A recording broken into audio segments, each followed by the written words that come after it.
നിക്കടിയോടെ.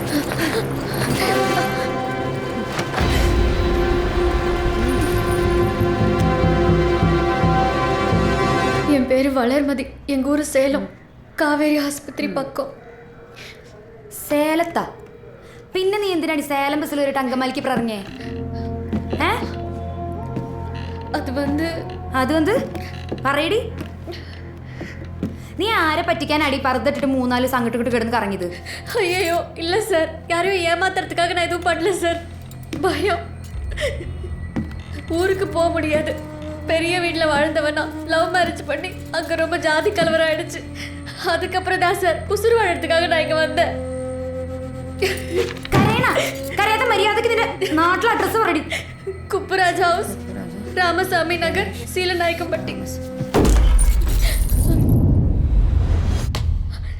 எதுக்காக அந்த ஆளை கொலை பண்ண? ஐயோ, அந்த ஆளை நான் கொலை பண்ணல சார். பீனு சார் ரொம்ப நல்லவர். வேலைக்காரின் கூட பார்க்காம என்ன நல்லா பார்த்துக்கிட்டாரு. எங்களுக்குள்ள வேற மாதிரி ஒரு இது இருந்துச்சு. எந்த மாதிரி ஒரு இது பரடி? அது வந்து ചോദിച്ചിട്ട് മറുപടി.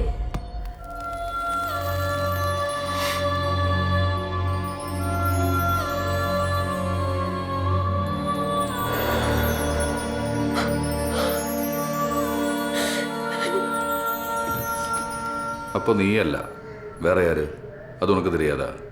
சார் அது எது? என் புருஷன் தான் சார் செஞ்சிருக்கணும். அவன் கண்டிப்பா என்னையும் கொலை பண்ணிடுவான். அதனால தான் சார் நான் தப்பிக்க பார்த்தேன். நீயும் சிஏயும் തമ്മിലുള്ള ഇടപാട് ആൾക്കറിയോ? நான் சிஏ சாரோட வீட்டில் ரொம்ப வசதியாக வாழ்ந்துட்டு இருந்தேன். அந்த ஆளுக்கு அது பிடிக்கல. அவன் ரொம்ப மோசமானவன். அவன் என்ன வேணாலும் பண்ணுவான். என்னையும் பினு சாரையும் கொல்றதுக்காக தான் அவன் ஜெயில இருந்தே வந்தான்.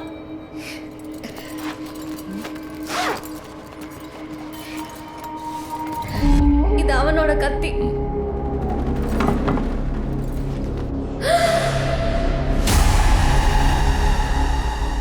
பினு சார் ரூம்ல கீழே கிடந்தது.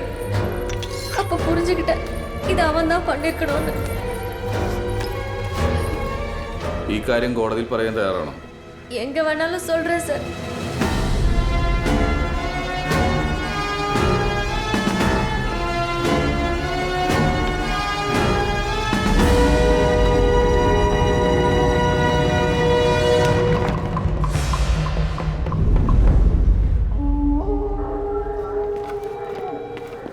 യെസ്, ആളിത് തന്നെ. ആ മുറിയിൽ ഒരിടത്തും ടച്ച് ചെയ്യാതിരിക്കാൻ അയാൾ ബോധപൂർവം ട്രൈ ചെയ്തിട്ടുണ്ട്. അറിയാതെ വീണുപോയ ഈ അടയാളം ഒഴിച്ച്. ബട്ട് ആ വുഡ്ലാൻഡ് ഷൂ അത് ഇയാളിടാൻ സാധ്യതയുള്ള ഒരു ടൈപ്പ് അല്ലല്ലോ.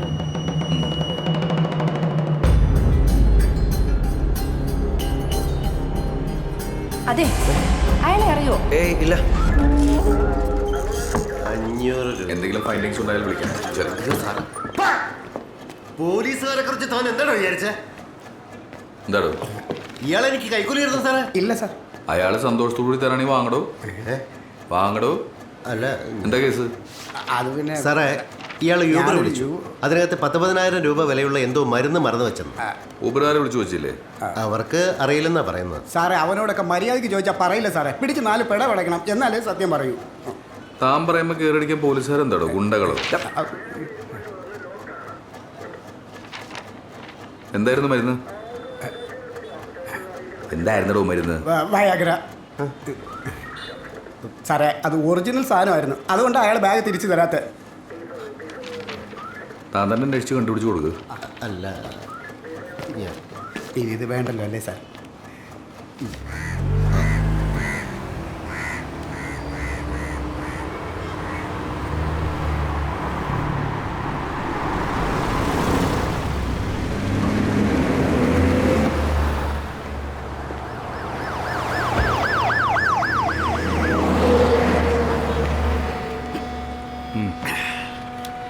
Hello, I am Nikhil. സാറേ, നമുക്ക് മെയിനായിട്ട് റെൻ്റേക്കാറിൻ്റെ ബിസിനസ്സാണ്. പിന്നെ ഈ സ്പെഷ്യൽ കസ്റ്റമേഴ്സ് ആവശ്യപ്പെടുമ്പോൾ മാത്രമാണ് ഇങ്ങനെ. ചാവുന്നതിന് മുമ്പ് ഇങ്ങനെ ചെയ്യേ നമുക്കൊരാറ്റം പണി തന്നിട്ടാണ് പോയത്.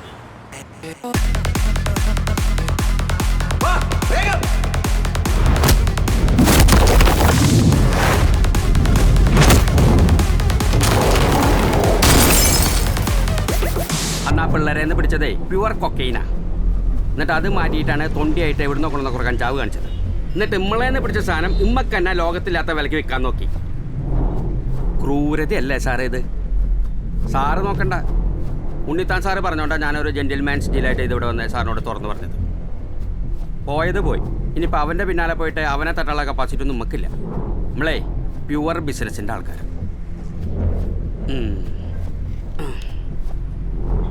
എന്നാ ശരി സാറേ, നമ്മൾ തിരക്കാണ്. ഒരു കാർ അവിടെ ഒരു ജെന്റിൽമാൻ ഡീല് ഇവനൊക്കെ പിടിച്ചിട്ട് ലോകവിലായിട്ട് 2 ഇടിയിടിക്കണം. ഓ അതായിപ്പം തനിക്കറിയേണ്ട കാര്യം ഇവിടെ വെച്ചായതുകൊണ്ട് അറിഞ്ഞു ഇല്ലേ?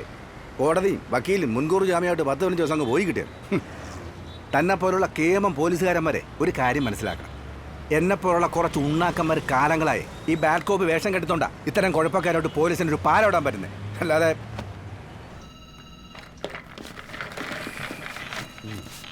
ഓവർ പബ്ലിസിറ്റിയും മീഡിയ അറ്റൻഷനും ഒഴിവാക്കാൻ വേണ്ടിയാ ഈ കേസ് അന്വേഷിക്കുമ്പോൾ യൂണിഫോം പോലും പാടില്ലെന്ന് ഞാൻ തന്നോട് പറഞ്ഞത്. എന്നിട്ടിപ്പോൾ ഇൻവെസ്റ്റിഗേഷന്റെ ഭാഗമായി താൻ കാണിച്ചു കൂട്ടുന്നത് എന്തൊക്കെയാ? മരിച്ച ബിനുവിന്റെ കൊള്ളൻ രേഖകൾ ഓരോന്നായി പുറത്തിട്ടുകൊണ്ടിരിക്കുക അല്ലേ? എടോ, ഞാൻ അയാളുടെ സുപ്പീരിയർ ഓഫീസറായിരുന്നു.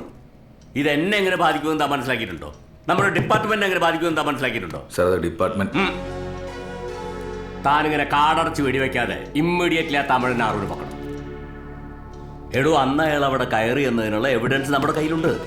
അയാളെ കൊല്ലാനുള്ള മതിയായ മോട്ടീവ് ആറൂനുണ്ട്. അയാളുടെ വൈഫ് തന്നെ കോടതിയിൽ വിറ്റ്നസ് പറയും. പിന്നെന്താ? അവനെ ചാർജ് ചെയ്ത് ഒരാഴ്ചയ്ക്കുള്ളിൽ ക്ലീനായി കേസ് ക്ലോസ് ചെയ്യണം. കേട്ടല്ലോ?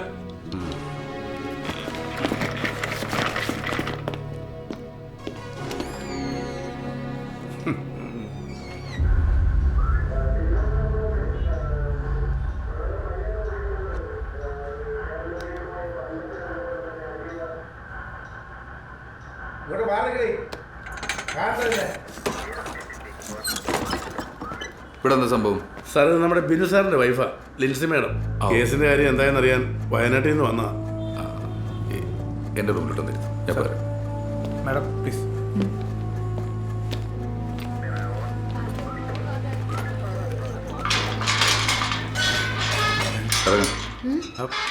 ഇറങ്ങാൻ നീ പൊക്കോ. ഇല്ല സാറേ. പിന്നെ ഇവിടെ കൊടുത്തിരിക്കുന്ന അഡ്രസ്സിൽ തന്നെ കാണണം. വിളിക്കുമ്പോൾ ഒന്നോളണം. പൊക്കോ.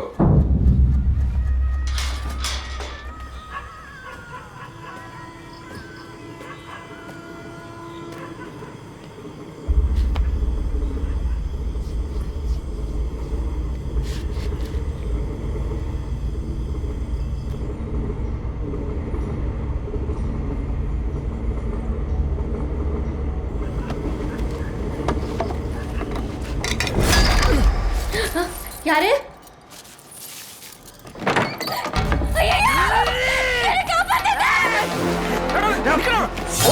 കളിക്കുന്നത്